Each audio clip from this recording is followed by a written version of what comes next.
Okay. How much time do you have so I honor your schedule a little bit? Okay. So the 2-hour, short 2-hour version is okay with you? He looked a little stunned for a second. I don't know this guy, and I have to gauge things very quickly here. Yeah, no, don't worry. That's good. No, we won't take very long.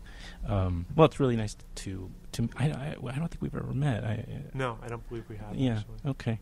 I've been doing this podcast for a few years. It's primarily conversations with people from the independent film world. Yeah. So, and I do another podcast for Kino Lorber now. Oh. You look disappointed for a second. No, I'm not disappointed at all. I love those guys. I know they're doing. You know, they picked up Goodbye to Language by Godard. I know. As a matter of fact, I was up at their office a few weeks ago. And they were all like rushing to go to a screening of it. Mm-hmm. The whole staff there, and I was the one that we did here. Yeah. Yes. Yeah. And they said, "You want to come?" I was like, "Of course I do, but I can't. But I said, but I know I'm going to see it. So, yeah. And I know I'm seeing it at the Walter Reed. So it was a treat. And then we're going to give it a run after the festival. So it's pretty amazing. Yeah. Yeah. So that's a good place to start, actually. That is for any Godardist fan, especially. That's going to be a real treat. It's going to be a treat. It's going to be a revelation. It's going to be stop dead in your tracks and, reconsider what you just saw from 5 minutes ago, and then something new comes up, and then that's going to blow that out of the water. And then, for me, I saw it in Cannes, and I wrote about it in Film Comment, about the experience of watching it. And Cannes was a little bit shortened this year because of the French election, so they clipped a day off, which meant that there were fewer screenings of some films, which meant that there was I guess there were 2 screenings of it, but really one main one. They didn't repeat it the next day, I think, and it was just packed.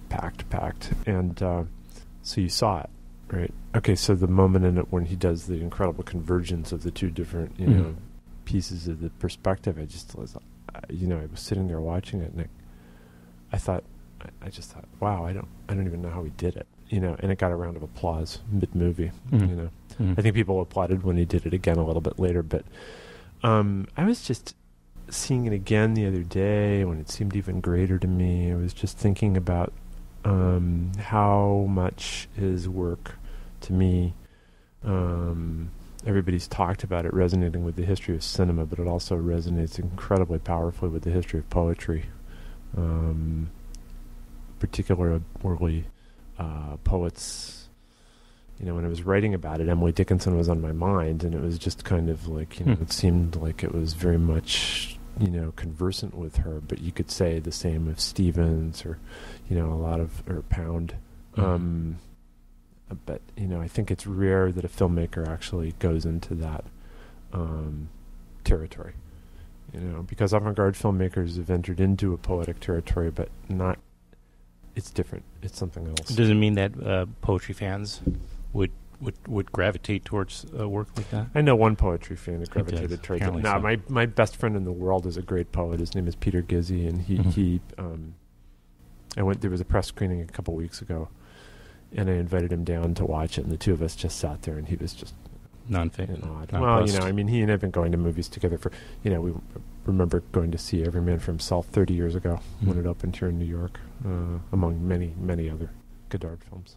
After that, the problem, of course, is everybody that does what you do, and to some degree, I guess, what I do as well, when you're watching that kind of film, and again, just what happened just now with the Safdie brothers, I'm not ready to jump into another movie. It's That's the great problem of film festivals.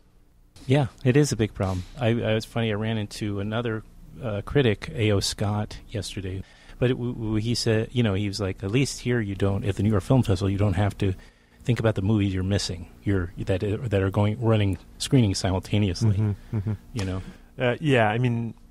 To a certain extent, although it has gotten there are panels potentially and other panels, and then also at the same time that the screenings are happening in Tully, there are also revivals and retrospectives and documentaries that are happening at the Film Center and at the Walter Reed. So it has gotten bigger, but it hasn't gotten huge.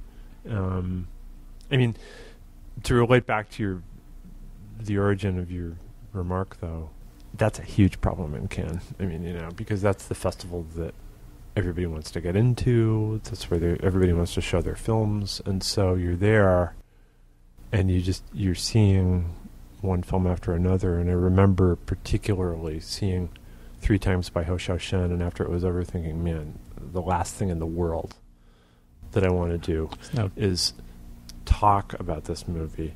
The next to last thing in the world that I want to do is go and walk right into another movie. And I don't know if I probably had to, but whatever. It's not a major hardship. It's just, it's not something that you want to do. Yeah. And it may explain also why we need to see movies over in a fairly short, period of time. And then the last footnote, I guess, you came back to the New York Film Festival. You are the director of the film festival. Is that your official title? I am now, yeah. Okay. Yeah. And I guess also chair of the selection committee? Is that another? Yeah, okay. Same thing. Same deal. Okay. But when you returned last year to the society and you stepped in to kind of lead the festival, let's say, you started with the Godard retrospective. That's right. So it's nice that you still have this. That was really important to me. Yeah, I've read that. And it was important to me personally. Yeah. I mean, he's a filmmaker that I've been thinking about for the better part of my life. That I've been,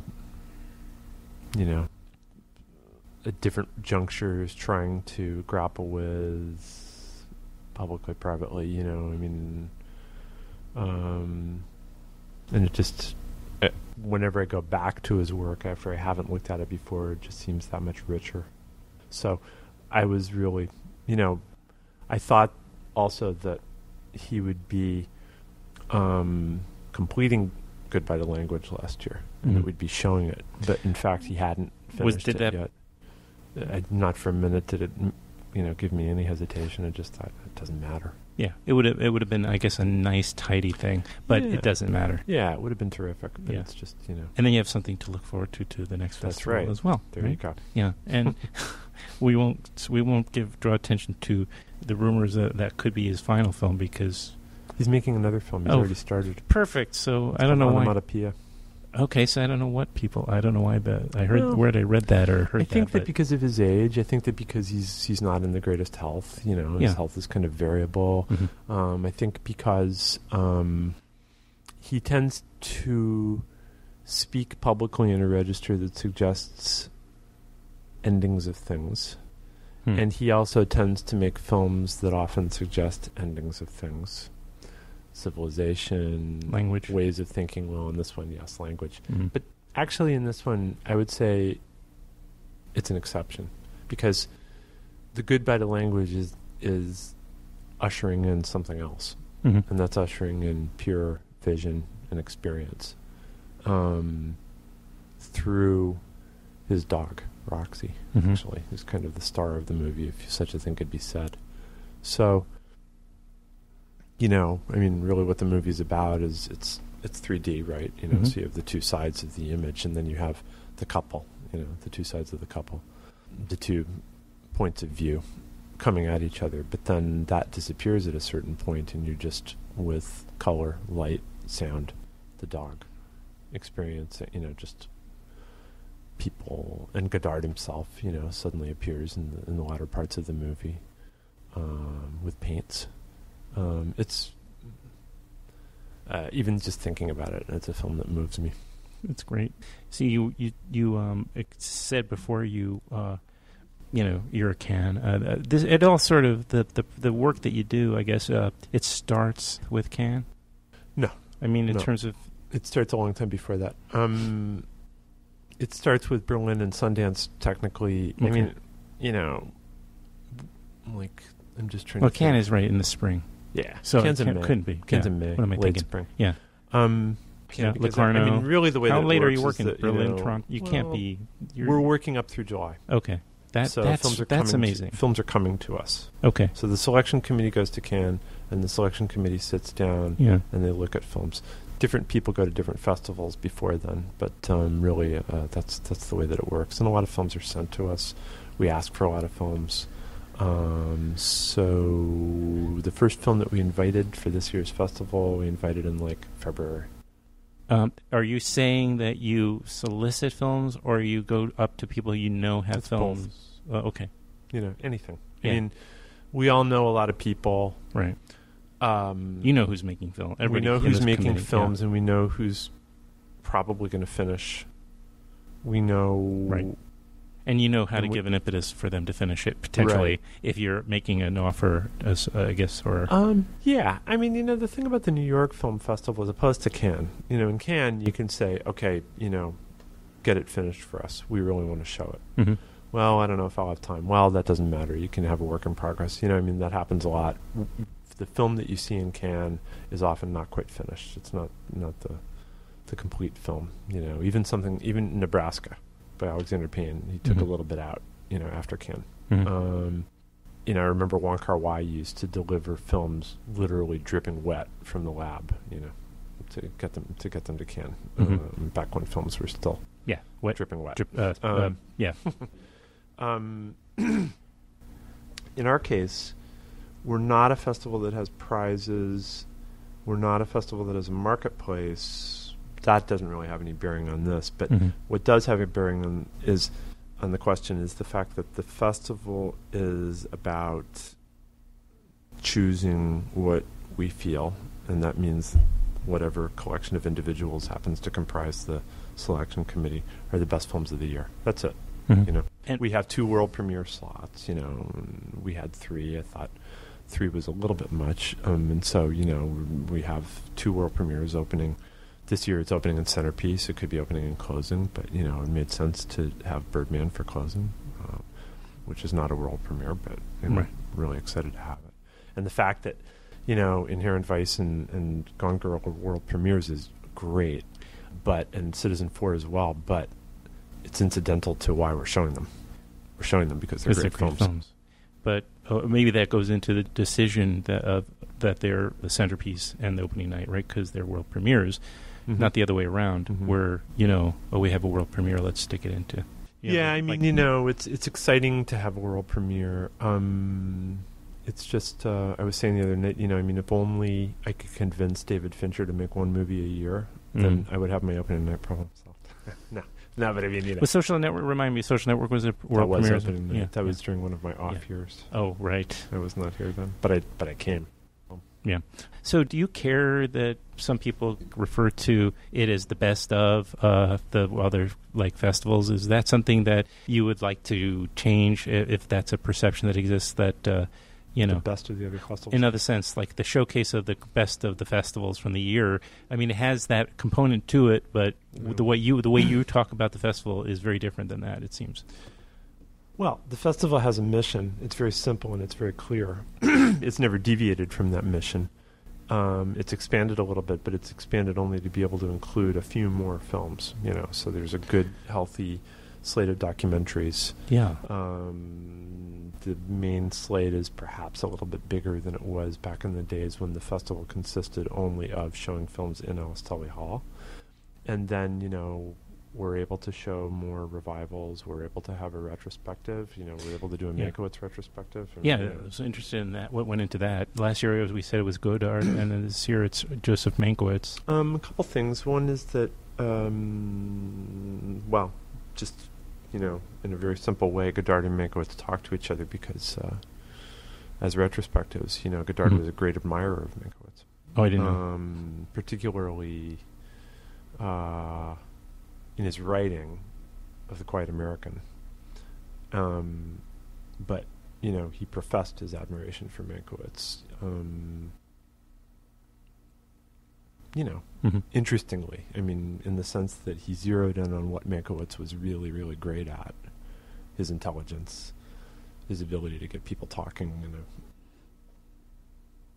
in a way that's, big, expressive, epigrammatic sometimes, not often actually, like in a film like The Barefoot Contessa. And that's... Well, I mean, look, the simple version is he's a serious artist, Mankiewicz. That's all. Yeah. And so I think that that appealed to me. But then the other thing that appealed to me was to do a retrospective of a filmmaker who comes from Hollywood, which becomes And when I say Hollywood, I mean, what people call classic Hollywood, because really those films become, to me, and I think to a lot of other people, more and more distant in time, and as they become more and more distant in time, more and more present. In other words, more and more beautiful. Mm-hmm. Their beauty increases and their urgency increases, I think. I remember a few years ago I went down to Film Forum, and I've gone to most of Bruce Goldstein's pre-code shows. Oh, yeah. And I went to the one that he did a couple years ago, films from 1933, and I was just watching, I don't know, The Strange Life of Maud Louvain, Union Depot, and I was just thinking to myself, I think Union Depot, maybe that's 32. Anyway, I was just thinking to myself, these films are, fresher than what's playing at the multiplexes. What's playing at the multiplexes feels like an antique the minute it comes out of the right, light hits the screen. Right, yeah. So, Mankiewicz, I could say the same. It's a different era. He comes later. But Letter to Three Wives to me is just becomes more and more present as the years go by. Seeing as many, I see obviously a lot of new movies, and in this past, I guess, summer, I just kind of reached my saturation point at a certain point, and I found myself almost getting addicted to the Turner Classic Movie Channel just because I wanted to watch some of these films, and it was like a cheap fix, but it really... Yeah, but it's not, because, in one sense you could say it feels like a cheap fix because Turner Classic Movies promotes itself as like kind of a nostalgia channel, and that's what their graphics indicate, and it's like the golden age of Hollywood. Yeah, that's right. But really what they're showing you is, the most vital moment in cinema. I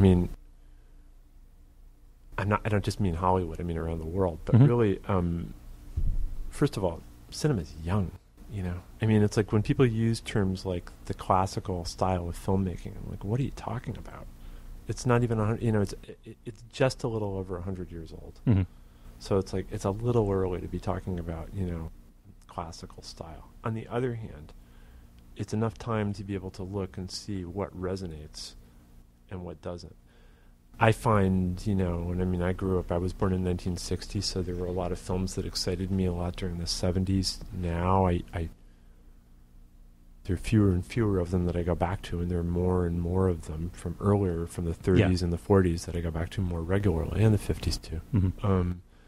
So, I think that's something that is quite different from what goes on in the multiplexes for the most part, in the sense that there's so much concerted effort to give people very, very thin variations on what they already know and what they've already accepted.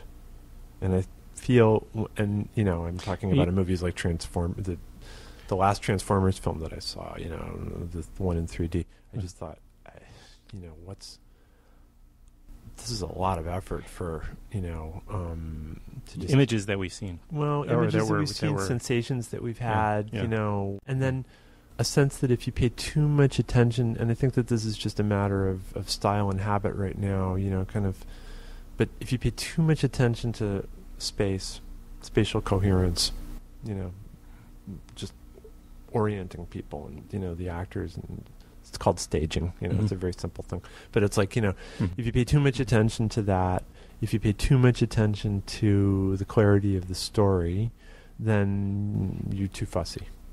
And that takes too much time, and people don't want to be bored, and we've done our demographics, and, that's the way it is, and, keep it moving, and, and then you get all this ridiculous media talk about, it's too slow, audiences don't like subtitles, they don't like black and white, and blah, blah, blah, blah, blah, so, and you can feel what a dead end it is when you're watching it. Conversely, turn on Turner Classic Movies any given moment of the day, and a couple weeks ago, my girlfriend and I turned on, decided that we were going to watch The Great Lie, which is a film I'd never seen, and I just thought with Bette Davis and you were excited. Mary Astor, yeah, all right, and George Brent, and it's absolutely terrible. I mean, it's a film that makes no sense whatsoever, but incoherent. it really didn't matter. They were great. Mary Astor, I gladly watched doing anything. It's a film that just, and I say it's terrible by the standards of 1942 in Warner Brothers in Hollywood, that's a high bar. Mm-hmm. Where did you grow up? Pittsfield, Massachusetts. That's Western Mass, right? Yeah. Right. It's on the border. Right. It's in the Berkshires. Yeah, that's right. Capital. Melville wrote Moby Dick. Is that right? Oh, I didn't know that. And Hawthorne lived down the street. You just assumed they all lived on the sea. Well, Hawthorne lived for 2 years in Lenox, and he and Melville met on an outing up Monument Mountain, actually. Yeah, and did that inform? I mean, is your interest in reading, because maybe these heroes were local too? You felt it sort of it was an area that had a lot of connection to culture. Mm-hmm. I mean, when I grew up, there were 5 cinemas there. They all went under in the 80s, but they were showing stuff like Woman Under the Influence and Berkman, and and then the movies were mostly better too than in general. But and then there's Summer Theater on either end, in Williamstown and in Stockbridge, and then there's Tanglewood. And so, I spent a lot of my childhood at Tanglewood and, seeing Leonard Bernstein, And then there was the whole literary experience of the area, which is interesting because it's a very, still kind of overlooked part of the state. Mm-hmm. It's a little bit less so now, but for the whole time when I was growing up, people would ask me where I was from. I would say Massachusetts, and they would say, "Oh, Boston." They would immediately assume Boston. Boston's another world. The Berkshires is, surrounded by mountains, and it's a very the beauty of it in the winter is very austere. It's something that's on my mind a lot. And then the beauty of, and it's not a surprise that Melville tried to live there. He tried to make it as a farmer and was a miserable failure. Mm-hmm. But he wrote Moby Dick there. He wrote Pierre there. He wrote a lot of his great work there before he just had to give it up and move back to New York and get the job in the customs office. And, he and Hawthorne had this very, really close, heartbreaking friendship. Mm-hmm. Edith Wharton, then, a few decades later, did a lot of her best writing there. Ethan Frome is, the hill that he went down in the real story is the hill that I went down every day to go to school. And so it was all imbued with that stuff. Henry Adams would summer there. Henry James spent a little time. Thoreau, it's imbued with that, but it was a great place to grow up, in a lot of different ways. Yeah. Do you get back there much? Or? I do. Not as much as I'd like. Mm-hmm. But I go, my friend who I mentioned before lives in Holyoke, and he and I both grew up in the Berkshires, and so when I go up and I stay with him, we sometimes, go, and I spend some time there. Do you have feelings about, you mentioned, for instance, that all of the theaters went under in the 80s. Do you have an optimism about the theatrical films? A lot of people are kind of now trying to, rethink that and figuring the future is sort of one of the digital platforms and VOD and then there's other organizations like Tug and Gather that step in and find that, we can still eventizing is very important now. A lot of films that I see that are wonderful more or less find their theatrical distribution is the festival circuit now. Yeah, that's right. Right? And it might make sense given. I think it's at a moment right now where people just kind of have to make it up as they go along. Everything from distribution to exhibition to filmmaking itself. Fundraising for sure. Everything seems very much in play, which is kind of exciting. It also feels very fragile. But art always feels fragile, Mm-hmm. When it doesn't, that means it's a good moment. Everybody looks back at the 70s now as a great moment, and rightfully so, in film. Mm. And that's because you were not going to the movies and seeing Horrible Bosses or, Cowboys and Aliens. You were seeing Chinatown and The Long Goodbye. You were seeing them alongside, Harry and Walter Go to New York and yes, other stuff that wasn't so good. But, but even now, those are starting to look really good. Yeah, aren't those they? look better. Harry They're and Walter be Go in to the New York is finally yeah. not that bad. I mean, the thing is that Yeah. I felt that in the 80s, a formula was hit upon that still has not been deviated from. And that formula was more or less, you had a kind of a series of 1-2 punches. Everybody's, the whole story of Heaven's Gate has been told many times. Raging Bull was another film that was very expensive and that didn't do very well, but that was a critical, success in a big way, rightfully so. And then at the same time, with the memory of Star Wars and Rocky behind, and then Ghostbusters ahead, you had all the elements for something that basically you just keep seeing repeated over and over and over again. Yeah. There are new things that have entered into the new elements that have entered into the formula, but that those films still really set the template. Mm-hmm. I feel like I'm neglecting the festival. We're here to talk about the 52nd New York Film Festival, which is running from September 26th through the 12th of October. Tickets for everything. Well, I shouldn't say that because I think there's already a lot of things sold out. Yeah. But there's still plenty of tickets available, plenty of the slate, I assume. Yeah. At least, sir. Yeah, I would encourage people to actually go to the box office. And go to the box office day of, because a lot of the time you'll find that people have returned tickets who have bought blocks of tickets. I think that's generally a good policy.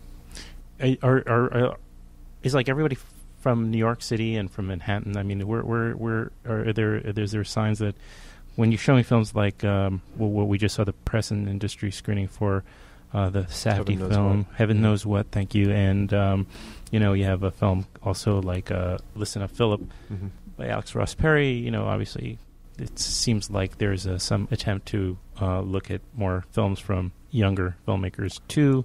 I don't know if that's the right, but they're coming. It's not so much that they're younger; it's just that they're coming from a different path, I guess you could say, in the American film for the New York Film Festival.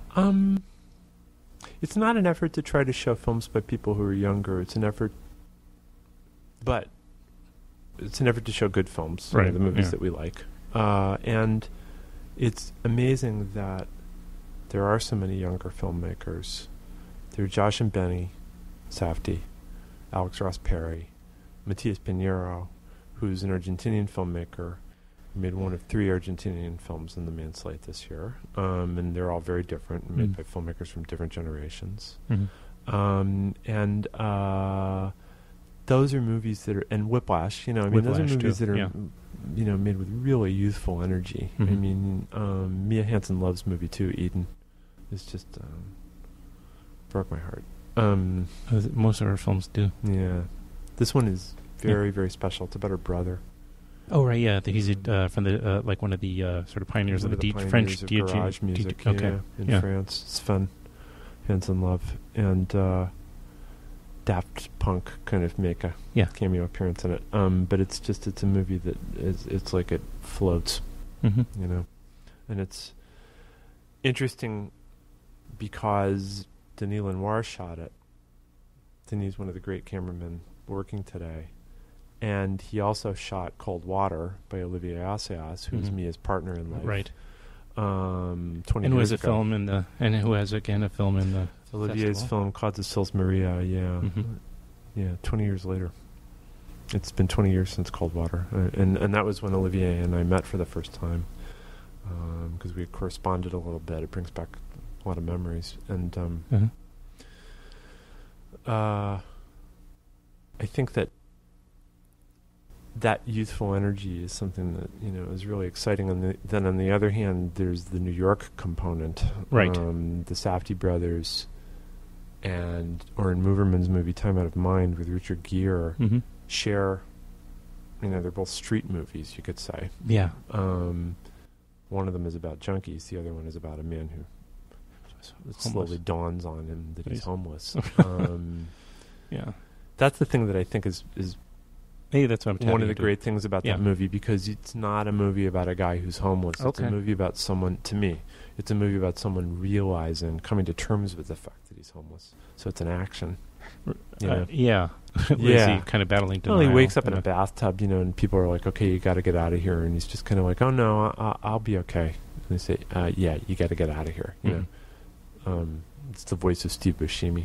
But it's a film that's made, Josh and Benny were talking about how they made their film with long lenses so that they could Yes. shoot on the street and, Yes. steal shots when they could and mix actors and non-actors and get real street life.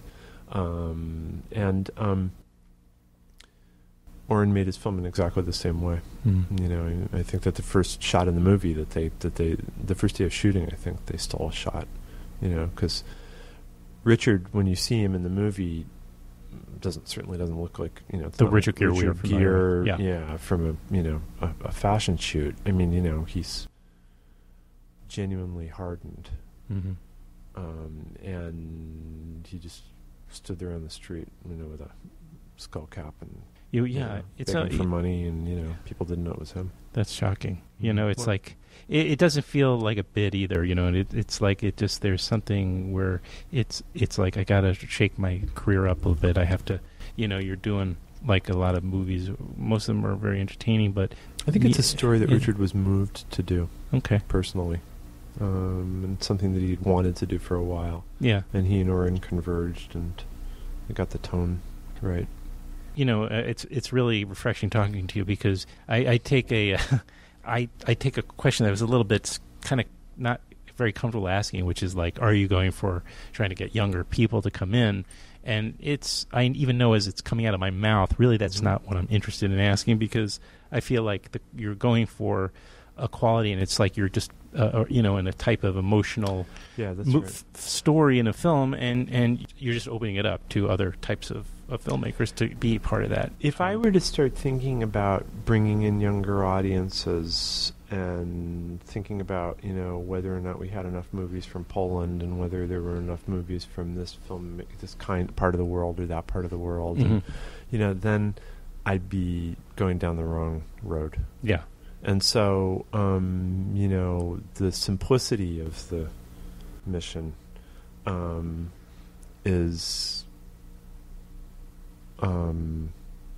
such that we're just 5 people, me, Gavin Smith, Dennis Lim, Marion Massoni, Amy Taubin, watching a lot of movies, talking about them, deciding whether or not to invite them. That's it. I mean, so the none of themes this, and yeah. the themes and the semblances. We've got 5 we've got 5 films from this country, or Yeah. we've got 4 films about a married couple breaking up, or something like that. Yeah. Right? That's kind of very secondary or Oh tertiary. yeah. Kind of, I mean, the poetic word would be assonances. Mhm. Between certain themes and between certain films. It's just not. It's something that comes afterwards. Mm-hmm. I mean, In fact, the fact that Birdman Mm-hmm. and Costas Maria. Birdman's about a middle-aged actor who wants to, and Costas Maria is about a middle-aged actress. There are 3 films from Argentina, but that there just happen to be 3 films from Argentina. We have films that kind of address issues of police negligence. And in the black community, and I'm talking about Marty's movie about New York Review of Books, which has a long section with Joan Didion based on her Central Park Jogger essay. Mm-hmm. I'm also talking about Nick Broomfield's amazing documentary, Tales of the Grim Sleeper. And then Arthur Jafa's movie, Dreams Are Colder Than Death, is just a very straightforward examination of the question. He's posing the question to people, what is it like to be black in America today? Mm-hmm. So, those 3 things obviously converge, and then against the background of what's happening in Ferguson, but these films are obviously being already sure. So that's seen the way and that discussed before these events happen. I'm yeah, assuming. but that's the thing that's great about having a clear mission, and then having it occur year by year. It has to be realized once a year. Mhm. picking the films for the festival. So you're always going to get a different, organism. Mhm. You know. Yeah. Well, thanks a lot. Thank you. What are you going to do in a couple of weeks when this ends? Do you have a break or something, or do you go right into? I'm actually making a film. I'm making a documentary about Hitchcock and Truffaut based on their tapes, the tapes of their conversations. So On I've the shot book? a lot of interviews. Yeah. The right. Well, That's like the book, but which the were tapes- the transcribed from tapes. yes, they Mhm. were transcribed from tapes. Mhm. So there's 27 hours of them talking. So it's a film comprised of interviews with filmmakers, Mhm. and it's most of the interviews are done. We're in the editing room, and it's a film about filmmaking. Mhm. Yeah. It's also a film about Hitchcock. It's you can market it as a love affair. Yeah, more or less. These guys in cinema, I'm thinking. Yeah. But it's also great to have a kind of a cross-generational conversation, between Hitchcock and Truffaut, and then Fincher and Olivier Assayas. Oh, can't wait to see it. Yeah, no, it's. When do you suppose that'll be? We're moving along, so next year. Mhm. Great. Yeah. I know you had a writing credit on Jimmy P. And Yeah. but have you directed anything or? I've made documentaries. Okay. Marty and I co-directed a movie about Ilya Kazan. Mm-hmm. And we co-directed another small film about 10 years ago. I made a film about Val Lewton Mm-hmm. that he produced and narrated. There's a fiction film that I'll be making. So okay. So you're not going to get into new directors. No, I'm not going to get into new directors. No. Thanks so much, Kent. It was you. really nice meeting you. And Nice to meet. It's good to be focusing on things other than world premieres. And just talking about your world that's premieres. what a lot of interviews are. Oh yeah. Great. I'll see you around the festival. Yeah, great. All right. Thanks. Okay.